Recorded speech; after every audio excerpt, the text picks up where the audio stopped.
Hey everybody, so welcome back to the Nick Show, and basically what I'm going to be talking about today is I'm going to be talking about Ivory Prohibition, because the other day on the news there was this big thing about, why U.S. wildlife came on the TV, and they showed about 6 tons of this confiscated ivory that they had, and they were going to crush it up, and basically they just wanted to make this big public statement about it.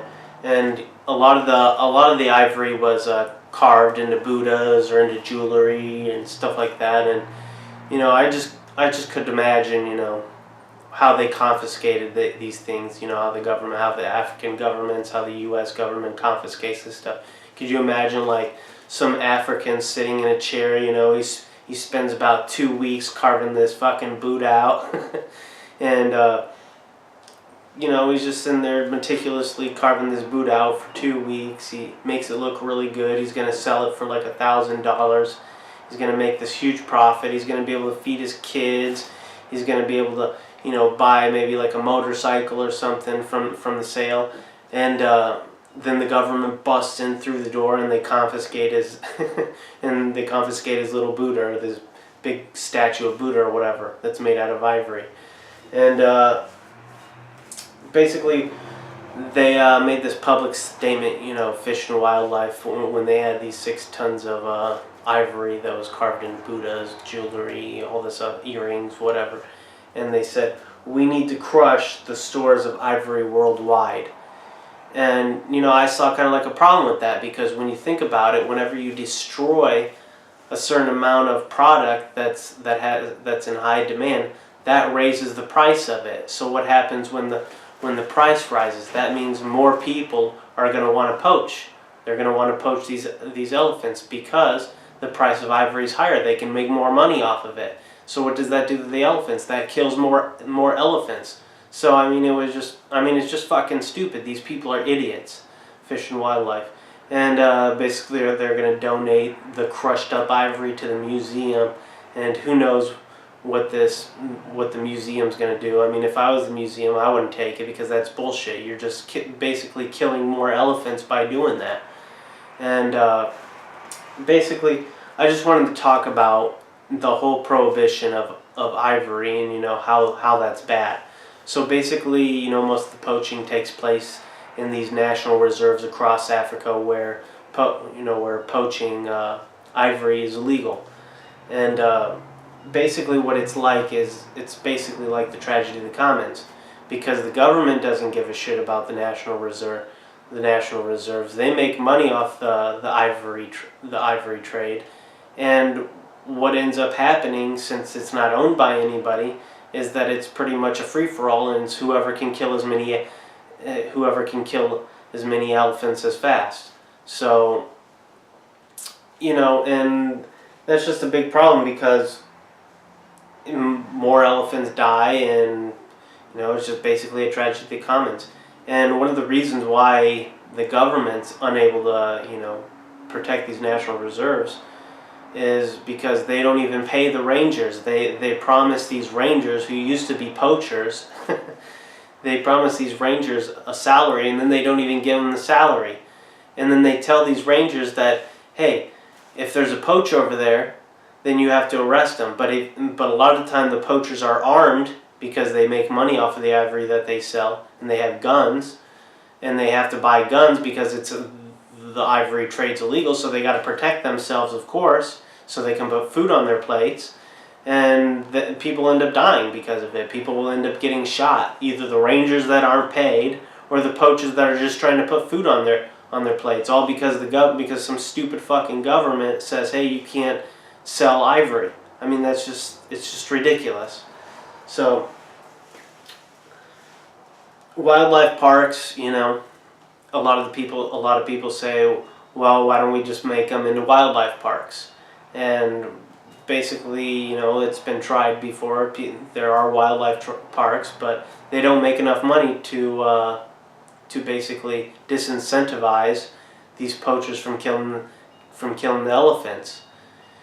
If you think about it, if you're living in the U.S., why would you pay a plane ticket over to Africa just to go on a safari? I mean, most people don't do that, especially in this economy, in the shitty Obama economy. And,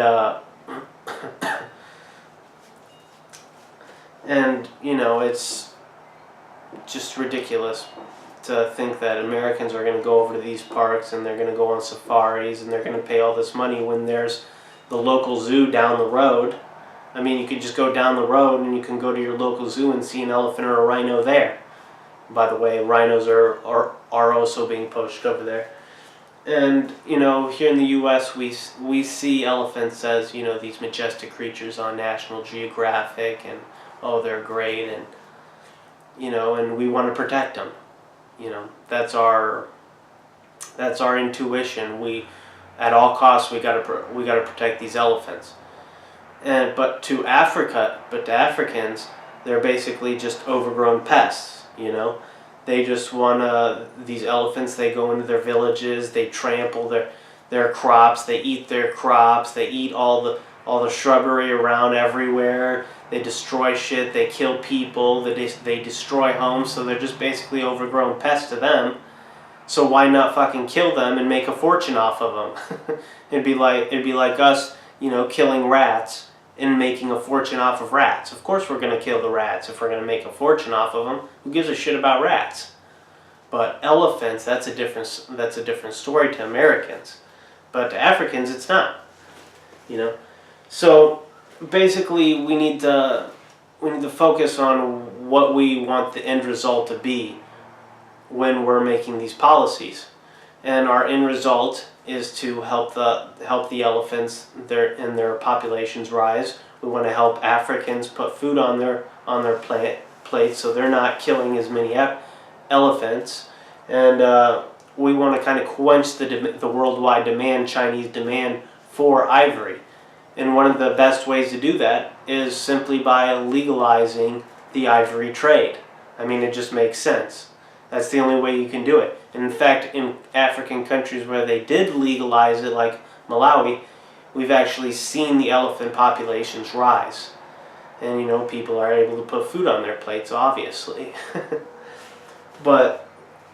And one of the ways we can legalize the ivory trade is basically by putting these national reserves into in the hands of private management, or we can just privatize the land altogether. Either way, it's going to work. I mean, I personally opt to privatizing the land altogether. I don't really like private management. Sometimes it's better than nothing, especially when you're negotiating with, you know, socialists like Obama and Harry Reid.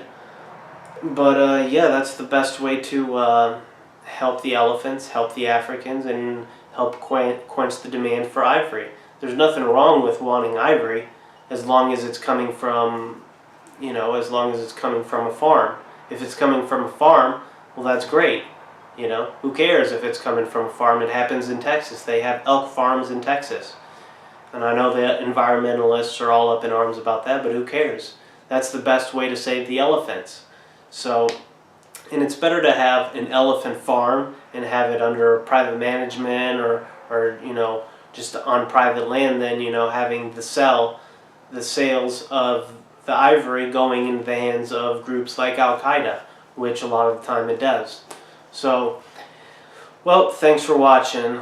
I'm Nick, and this is the Nick Show. I hope you like this little broadcast. So, thank you.